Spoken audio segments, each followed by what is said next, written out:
We'll have like the top-notch schools as well, like Wharton, Ross, Duke Fakwa. We'll have LBS, ESE. If we talk of the international exchange program, something that Tanya is currently pursuing.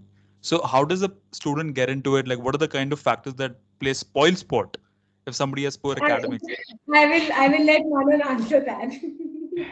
Yeah, Manan, please go ahead. Sure, I'll take the experience. spoil sport part, I think. Yeah. So basically, ISB has a different criteria or a method through which they select people who will go to the international exchange. So the entire course or entire year or whatever things you do are based on bidding here. So everybody is allocated certain points. So let's say you have 4,500 points in total, in which you have to bid for courses, bid for international exchange, bid for certain activities, and you have to allocate these points to all these things, right?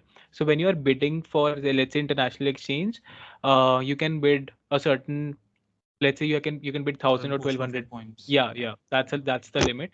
And once everybody has, let's say 100 students have bid the same amount, let's say 1,200, then there'll be a random criteria. There will be some sort of not like what used to happen in ISB, I think, was merit based or an application based previously, but now just to make sure that everyone's getting a fair opportunity, the process is fair. So they have gone into randomly selecting people, or a computer generated system wherein you were allocated certain sort of a code, and anybody who gets the lower code will, get picked for that particular school.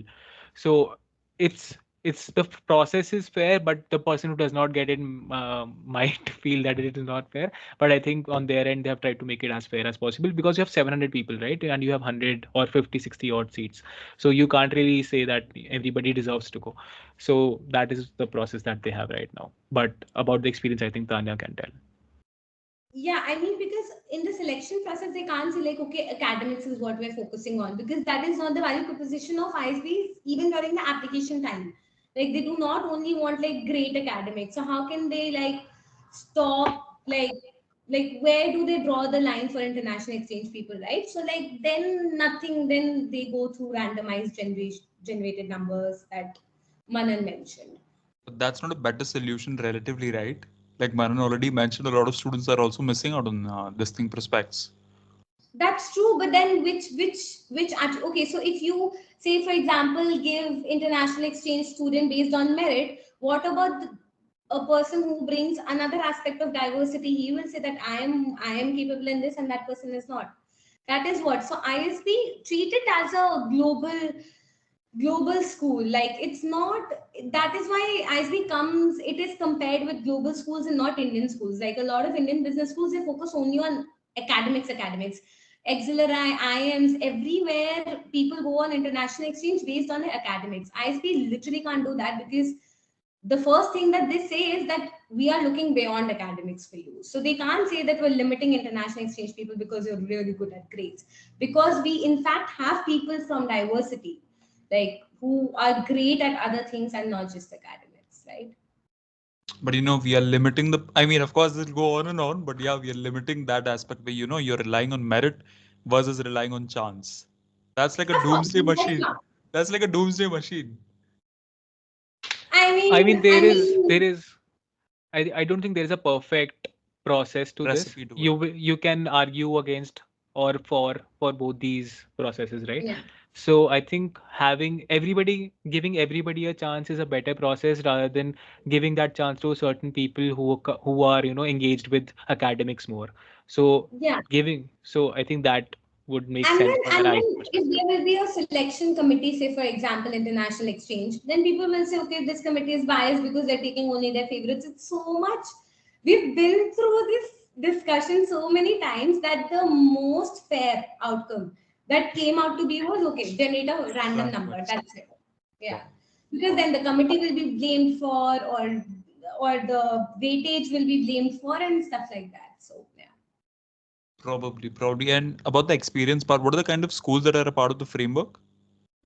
Okay, so we have like a mixed schools. So we'll have like the top-notch schools as well, like Wharton, Ross, Duke Fakwa. We'll have LBS, ESA, And those schools as well, we have schools similar to rankings of ISB and schools, then those are lower ranked.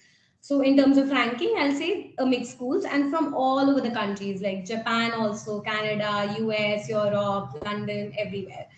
So, and the timing also, like, so every school will have different number of seats, different timings, different months when you go. So like the criteria completely depends from school to school when you're applying. So you will know, you'll have to go through each school's policies as to what you'll be going for. Is the school as well allotted on a random basis, or the student gets to decide that? Okay. So like Manan mentioned, there are two things. One, bidding, and second, randomized number.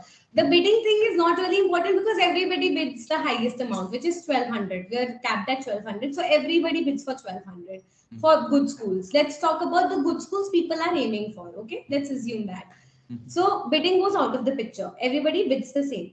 Now it comes to randomized number that Manan said. The lower of the, suppose I get 12,000, Manan gets 13,000, I get the school. If we bid for the same school.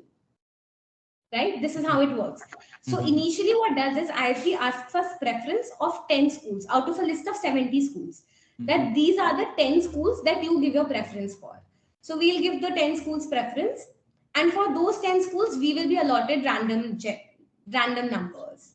Right? So only for those 10 schools. When the actual bidding happens, of course, logically, like we're all business people, like business school people. So logically, I know if my ranking for Wharton is 1 lakh and my ranking for ESA school, the one I'm at, is 12,000. My chances for what ESA is better than Wharton, right? Exactly. I mean, someone will be having a lower number than 1 lakh. Yeah. So I will bid for the number that I think I have a higher chance of, and I will bid for that number. You'll put it on For top that of your preferences. I will put it as my top of my preference. Now, if I am bidding for ESA, Manan is bidding for ESA. I have 12,000, he has 13,000. Eventually, at the end of the bidding, it will get allotted to me. That's And then where you the have 10 randomized minutes trial to comes into give place. confirmation. This is pretty complicated. You get to bid. There's a random number. You have a preference list. Yeah. That's cool. That's cool. And about the expenditure part, is it a part of the 36 lakhs that you pay, or are you supposed to pay extra over that? No, the school fees is covered by the school, like the thing that we've paid ISB. here, like in any other business school. And of course, we have to take care of our housing and food, accommodation, stuff like that. But like the tuition fees is covered. And the experience lasts for like 3 or 4 months on an average, or lesser than that? Completely depends from schools to schools. It can range from anywhere from 1 month till 4 months. Yeah. To 4 months. And talking of your experience specifically, is there something really great out of the box that you learned that yes, this was worth it to take all the pain and go to Spain all the way? Is there something that Oh, you yeah. learned? Yeah. I think I've often said to Manan this, that one of the best decisions of ISB for me was to go to this international exchange. But having said that, I feel like this is a very personal choice. So, for example, I know. So international exchange happens after placements, and after placements, generally, like I mean, as any other business school, how do I put forward? Like, there's not. Everybody is laid There's back. nothing.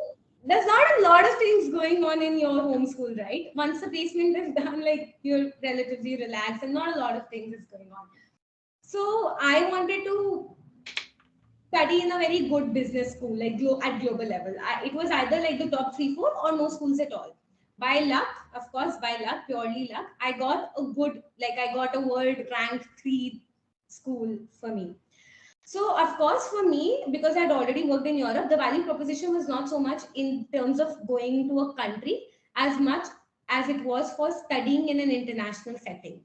And I love it here. I love, you see the difference in Indian school versus global schools in terms of diversity of countries. I am sitting in a class which is 95% diverse, and it's coming from countries I have not even heard names of, imagine.